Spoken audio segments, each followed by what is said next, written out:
प्यारे बच्चों, good morning. हमने 2-3 दिन वीडियो नहीं बनाई थी, अब फिर बनाना शुरू कर रहे हैं। और मुझे उम्मीद है कि मैंने जो पिछली 20-21 वीडियो डाल रखी है पहले चैप्टर से लेके, वो आपने पढ़ ली होंगी, क्योंकि जब पिछला नहीं पढ़ोगे तो आगे का समझ में नहीं आएगा। तो इसी उम्मीद के साथ मैं नया चैप्टर शुरू करता हूँ, जिसका नाम है वैद्युत चालन, इलेक्ट्रिकल कंडक्शन। इसमें सबसे जो पहला टॉपिक है वैद्युत धारा, इलेक्ट्रिक करंट। हमने सबसे पहले वैद्युत आवेश पढ़ा, वैद्युत क्षेत्र पढ़ा, वैद्युत विभव पढ़ा और वैद्युत द्विध्रुव पढ़ा, वैद्युत धारिता पढ़ी। अब उसी आवेश से संबंधित है वैद्युत धारा। अभी तक जो हमने पढ़ा वो स्टेबल आवेश था, स्थिर आवेश। अब आवेश क्या है कि आवेश मूवमेंट कर रहा है, आवेश गति कर रहा है। तो आवेश जब गति कर रहा है तो उस आवेश की गति को, आवेश के फ्लो को हम क्या कहते हैं? उसको हम वैद्युत धारा कहते हैं। उसी के बारे में आज हम पढ़ेंगे। वैद्युत धारा क्या है? किसी चालक में वैद्युत आवेश के प्रवाह की दर को वैद्युत धारा कहते हैं। किसी चालक में वैद्युत आवेश के प्रवाह की दर को वैद्युत धारा कहते हैं। नाम से पता चलता है। धारा का मतलब क्या होता है? बहना। जब आवेश बहता है, जब आवेश स्थानांतरित होता है, जब आवेश गति करता है, जब आवेश मूवमेंट करता है, तो उसे हम क्या कहते हैं? वैद्युत धारा। अब जैसे इसमें मैंने लिखा है, माना किसी चालक में t सेकंड यानी t समय में प्रवाहित वैद्युत आवेश q हो, तो वैद्युत धारा बराबर प्रवाहित वैद्युत आवेश बटे समय, I बराबर q बटे t। ठीक है, ये प्रवाहित कुल आवेश है और ये कुल समय है, I बराबर q बटे t। इसका मात्रा निकाल लेंगे। आवेश का मात्रा क्या होता है? कूलाम। और समय का मात्रा क्या होता है? सेकंड। कूलाम प्लस सेकंड या एम्पियर, जिसे हम ए या AMP से प्रदर्शित करते हैं, जिसकी विमा भी क्या होती है? ए होती है। अब यहाँ से जैसे इसका मात्रा कूलाम प्लस सेकंड या एम्पियर है, तो 1 एम्पियर की परिभाषा भी हम दे सकते हैं। देखिए 1 एम्पियर बराबर, यदि हम मान लेंगे Q बराबर 1 कूलाम और T बराबर 1 सेकंड, तो I बराबर क्या आएगा? 1/1। यहाँ 1 रखेंगे, यहाँ 1 रखेंगे, तो 1 एम्पियर आ जाएगा। तो 1 एम्पियर की परिभाषा कैसे दे सकते हैं हम? 1 एम्पियर वह विद्युत धारा है जो किसी चालक में 1 सेकंड में प्रवाहित आवेश 1 कूलाम हो। फिर दोबारा समझ लीजिए, यही से समझ लीजिए, Q बराबर 1 कूलाम, T बराबर 1 सेकंड। यदि किसी चालक में 1 सेकंड में प्रवाहित वैद्युत आवेश 1 कूलाम हो, तो उसमें प्रवाहित धारा 1 एम्पियर होगी। एम्पियर की परिभाषा पढ़ने के बाद अब हम पढ़ते हैं वैद्युत धारा का प्रदर्शन एवं दिशा। वैद्युत धारा की दिशा और वैद्युत धारा को हम कैसे प्रदर्शित करते हैं? तो इसको एक लाइन खींच के एक तीर के द्वारा प्रदर्शित करते हैं। हमें एक तीर लगाना होता है और जिस डायरेक्शन में दिशा है उस तीर को उसी दिशा में लगा देते हैं। अब इसके आगे पढ़ते हैं कि इसकी दिशा कैसे निर्धारित करते हैं। वैद्युत धारा की दिशा का निर्धारण कैसे करेंगे? मान लीजिए ये कोई चालक है और इस चालक को हमने किसी बैटरी के सिरों से जोड़ दिया है, ये प्लस और ये माइनस। हम जानते हैं कि इलेक्ट्रॉन हमेशा इधर चलेंगे, ऐसे करके जाएंगे, तो माइनस आवेश का मूवमेंट अर्थात इधर, और प्लस का ये मान लीजिए इधर।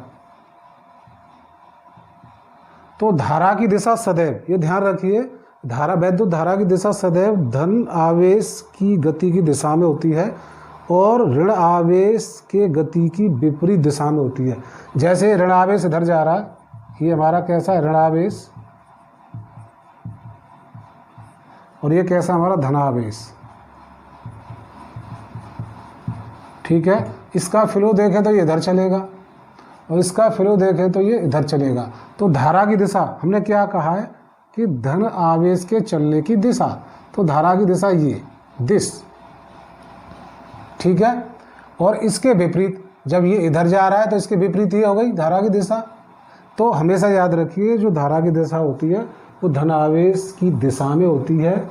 ये धनावेश से लगाना चाहें तो उसकी दिशा में चलेंगे, और ऋणावेश से अगर धारा की दिशा आप निर्धारित करना चाहें तो उसकी गति के विपरीत दिशा में निर्धारित करेंगे, क्योंकि ऋणावेश हमारा इधर जा रहा है तो धारा की दिशा इसके अपोजिट इधर होगी। तो धारा को इस तरह हम दिखा देते हैं। अब एक बात यहाँ आती है कि जब धारा में दिशा है तो धारा सदिश राशि होनी चाहिए, परंतु ऐसा नहीं होता। वैद्युत धारा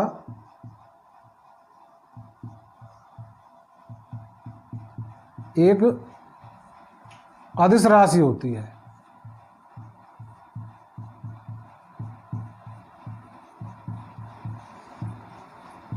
क्योंकि हमने जो वेक्टर पढ़े थे, सदिश राशियाँ पढ़ी थी, उसमें यही तो दिखाया था। वेक्टर राशि में क्या होता है, उसको हम एक तीर के द्वारा प्रदर्शित करते हैं।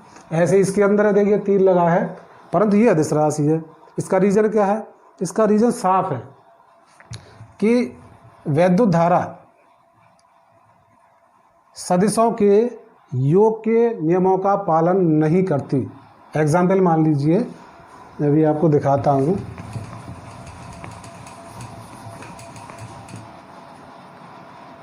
ये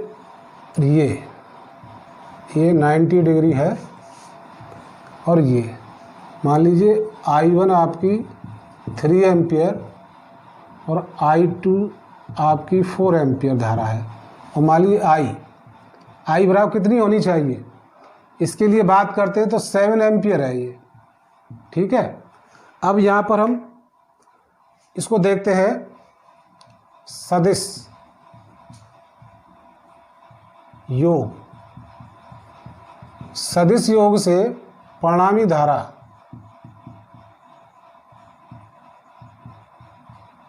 I बराबर I1 square plus I2 square plus 2I1 I2 cos theta होनी चाहिए, ठीक है।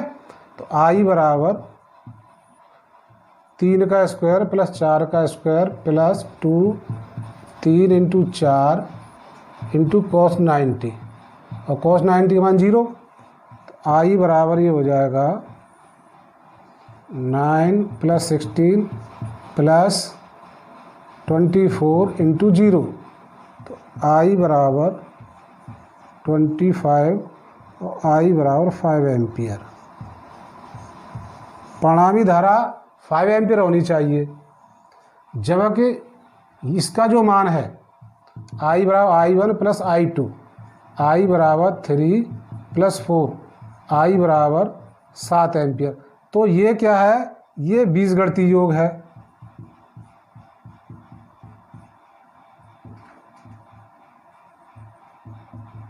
और ये कौन सा है, सदिश योग। अतः यह क्या है, जो धारा है वो सदिश योग के नियम का पालन नहीं कर रही, इसलिए वैद्युत धारा एक अदिश राशि है। ये बात आपके दिमाग में होनी चाहिए। अब पढ़ते हैं धारा घनत्व, करंट डेंसिटी। हमने भी वैद्युत धारा पढ़ी, अब वैद्युत धारा के क्या क्या फैक्टर आगे वो पढ़ेंगे। तो इसमें पढ़ते हैं धारा घनत्व। इसकी परिभाषा देख लीजिए क्या है। किसी चालक के भीतर किसी बिंदु के प्रत्येकांक क्षेत्रफल से उसके अभिलंबवत बहने वाली धारा को उस बिंदु पर धारा घनत्व कहते हैं। ये मैंने चित्र बना दिया, ये चालक है और इसके भीतर मान लीजिए कोई बिंदु है जिसका अनुप्रस्थ क्षेत्रफल क्या है, कैपिटल A, और इसके अभिलंबवत बहने वाली धारा I है, ये दिखाया है। तो फॉर्मूले से इसमें देखते हैं। माना किसी चालक के भीतर किसी बिंदु का अनुप्रस्थ क्षेत्रफल कैपिटल A है, ये मैंने दिखाया, इसका क्या है, कैपिटल A है, तथा उसके अभिलंबवत बहने वाली धारा, ये धारा I जा रही है, किसी से भी देख लीजिए। तो धारा घनत्व प्रवाहित धारा बटे अनुप्रस्थ क्षेत्रफल, यानी बिंदु के अभिलंबत जो धारा प्रवाहित हो रही है और उसका क्षेत्रफल, प्रवाहित धारा बटे अनुप्रस्थ क्षेत्रफल, J बराबर I बटे A। सीधा सीधा है। इसका मात्रक, धारा का मात्रक एम्पियर और क्षेत्रफल का मात्रक मीटर स्क्वायर, तो एम्पियर प्रति मीटर स्क्वायर होता है। और इसकी विमा निकालें तो AL-2 होती है। आगे देखते हैं, इसमें जो दिखाया है ये धारा इस बिंदु के क्षेत्रफल के अभिलंबवत, अभिलंबवत क्या होता है, जैसे मान लीजिए ये क्षेत्रफल है हमारा, ठीक है, तो इसकी दिशा ये हो गई, इस क्षेत्रफल की दिशा क्या हो गई, ये, और ये जो धारा इस पृष्ठ के अभिलंबवत जा रही है, जैसे ये मान लीजिए पूरा पृष्ठ है और जो धारा की डायरेक्शन इसके अभिलंबवत है, परंतु क्षेत्रफल की बात करें, क्षेत्रफल की दिशा की बात करें तो वो सीधी है। तो धारा की दिशा और क्षेत्रफल की दिशा दोनों कैसी हो गई? समांतर। तो जब दोनों समांतर होती हैं तो हमारा ये सूत्र होता है J बराबर I/A, ठीक है। परंतु ये क्षेत्रफल एंगल बना रहा हो, ये क्षेत्रफल अविलंबित न हो, ऐसे तिरछा हो, एंगल बन गया इसके साथ में, तो उस कंडीशन में क्या होगा? उसी को हम देखते हैं कि जब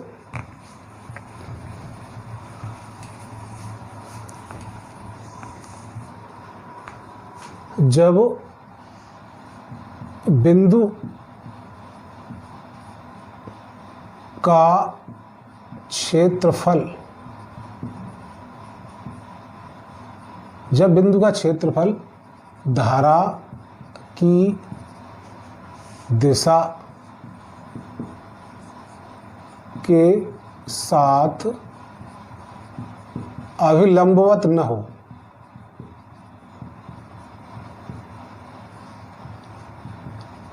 अर्थात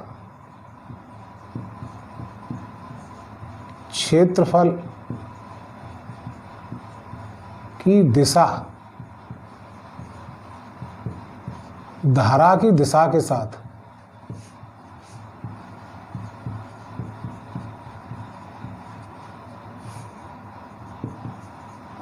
थीटा कोण बनाती हो,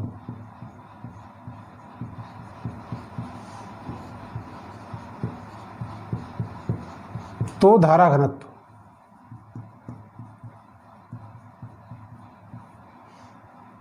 ये देखिए चित्र मैंने बना दिया है। इसमें क्या है, ये जो क्षेत्रफल है वो थीटा कोण बना रहा है धारा की दिशा के साथ, और क्षेत्रफल की दिशा के साथ क्या कोण बना हुआ है? थीटा। तो अब हम क्या करेंगे, अब हमें इसका वही अविलंबित घटक यानी धारा की दिशा में जो घटक है वो चाहिए। तो अब यह हो जाएगा J बराबर I/A cos थीटा। ये मैंने दिखाया, देखिए इसका घटक क्या? A cos theta. अब इसका जो फॉर्मूला बन जाता है ये बन जाता है। अब यहाँ से हम धारा निकाल लें तो I बराबर J into A cos theta. अगर आपको थोड़ा सा याद आ रहा हो, जब मैंने वेक्टर पढ़ाया था और उसमें वेक्टर में अदिश और सदिश दो गुणन पढ़ाए थे, तो उसमें एक अदिश गुणन था वेक्टर, ध्यान दिला दूँ, vector A dot vector B बराबर AB cos थीटा, ठीक है। तो ये जो रूप है वो यहाँ आ रहा है J into A cos theta. तो इसको हम लिख सकते हैं I बराबर vector J dot vector A। अब देखिए ये कैसा अदिश गुणन है, तो इससे जो धारा प्राप्त होगी वो कैसी होगी? अदिश। इससे भी शो होता है कि धारा एक अदिश राशि है, परंतु धारा घनत्व तो सदिश राशि है, परंतु धारा घनत्व J एक सदिश राशि है।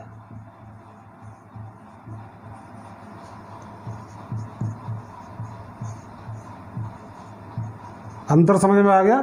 धारा अदिश राशि और धारा घनत्व सदिश राशि है, ठीक है। आज इतना ही पढ़ाते हैं, आप इसको ध्यान से पढ़िए। फिर आगे पढ़ेंगे हम वैद्युत चालन क्या है, अनुगमन वेग क्या है, और श्रांति काल क्या है, माध्य मुक्त पथ क्या है, अनुगमन वेग तथा धारा में संबंध, ये आगे पढ़ेंगे। लेकिन ये जो मैंने पढ़ाया है उसको ध्यान से पढ़ना, क्योंकि जो पूरा वो आगे पढ़ेंगे वो इसी पे बेस्ड है। यदि कोई समस्या है तो कमेंट बॉक्स में लिख के भेज देना, जिससे उसका हम समाधान कर सकें और आगे हमारी पढ़ाई कंटिन्यूस चल सके। Okay, thank you.